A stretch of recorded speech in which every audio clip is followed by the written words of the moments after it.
Hi everyone, this presentation is on sociological theories. So before we get into the sociological theories and the importance of theory to our field of science and sociology, I thought it'd be helpful to provide a little bit of context about the background of sociology, how sociology as a science even got started in the first place.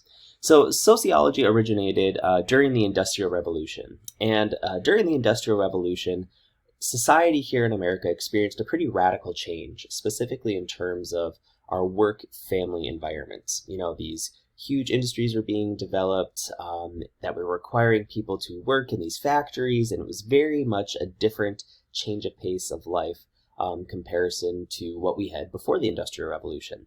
And so with the advancement of these manufacturing companies and factories being developed, it brought along with it a lot of different problems in our society. Before we had these kind of really stable household environments that kind of took care of themselves. And now all of a sudden we had people out working these regular shifts in these manufacturers. We had women staying home with their children and needing to figure out how this work-family balance was going to be resolved. And it kind of created a little bit of chaos in society because this was a really drastic change to how people were expected to behave in their day-to-day life.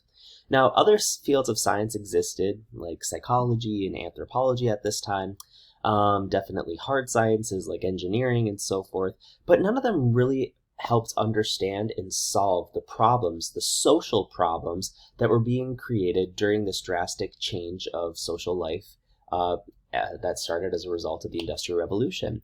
So that is how sociology as a science kind of was created. We realized that there was a need to understand how the behaviors of humans and how the creation of different social structures and how changes in our social dynamics created these problems in society, and we needed scientists to study and solve these problems, to offer some solutions to better understand how human behavior and human interactions can have really drastic consequences on our lived experiences. So that's kind of how sociology as a science got originated. So it's a fairly relatively new science. Scholars began applying the scientific method to the social world and its problems, like I said, to help address some of these never-before-seen challenges in human life.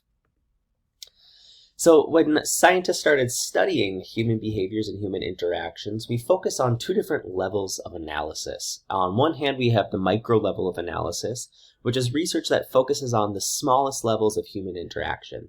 So sociologists who use micro-level analyses often study one-on-one interaction, so how people interact with each other on one-on-one settings, or they might even study interactions amongst small groups of people, right? So for example, as a qualitative researcher, a lot of my work focuses on micro-level analyses. I'm oftentimes interviewing individuals and asking them about kind of really the small interactions that they have with other people in their everyday lives. For example, my last project, I interviewed married people, and I asked them a lot of questions about how they behaved with their spouse within their marriages. What did a typical day in their life as a married couple look like? What were areas that they disagreed or fought over? What were things that they enjoyed doing together, etc. On the other hand, macro-level analyses involves research that focus on large-scale patterns across large groups, organizations, societies, or even nations. So for example, if I wanted to conduct a macro-level study on marriage, I might compare the divorce rates of different nations throughout the world, right? I might look at data that suggests that certain countries are more likely for married couples to get divorced in comparison to other countries. So I'd be looking at large-scale comparisons across large groups or societies in comparison to micro-level analyses, which focus a lot more on individual interactions that people have on an everyday basis. So the reason that we conduct analyses and conduct research in sociology is to both test and build upon theories. So a theory is a general statement about how some parts of the world fit together and how they work. Theory is an integral part of the scientific method, of the scientific research process, because theories help us understand what's already been studied in a particular area. And for something to be considered a theory in a science, it needs to be tested and retested a sufficient number of times in order for it to gain some kind of clout as a really reliable explanation to predict human behavior. Social or sociological theories offer plausible explanations for social behaviors and the workings of society. Like I said, theories kind of help us as researchers not have to reinvent the wheel. When we start a research project, we don't start from square one. We often start by considering different theories and how a theory might help offer a justifiable explanation for this predictable pattern of human behavior that we're interested in studying. I like to think of theories as lenses or frameworks through which we can look through and interpret social life and social problems in different ways. So I think it's helpful to think of the theory almost as a set of sunglasses, right? Every set of sunglasses you put on has a different tint to it, maybe a different colored lens, etc. So every time you put on a different pair of sunglasses, it changes the way that you see the world around you. And that's what theories do. They offer very different lenses or different frameworks for us to understand, explain, and predict patterns of human behavior.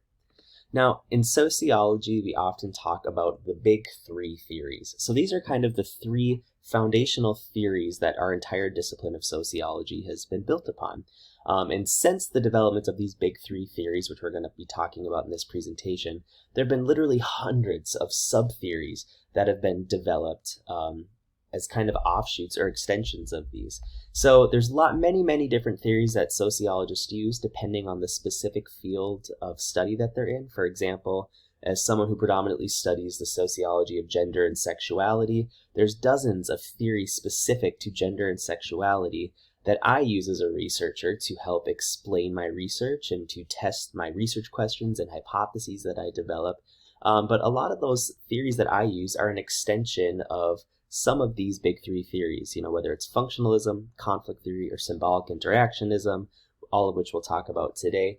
There are many sub-theories that build off of them. So that's just an important note. While we're only going to be focusing on these big three theories in this introductory sociology course, there are many other sociological theories out there that have developed as extensions of these big three.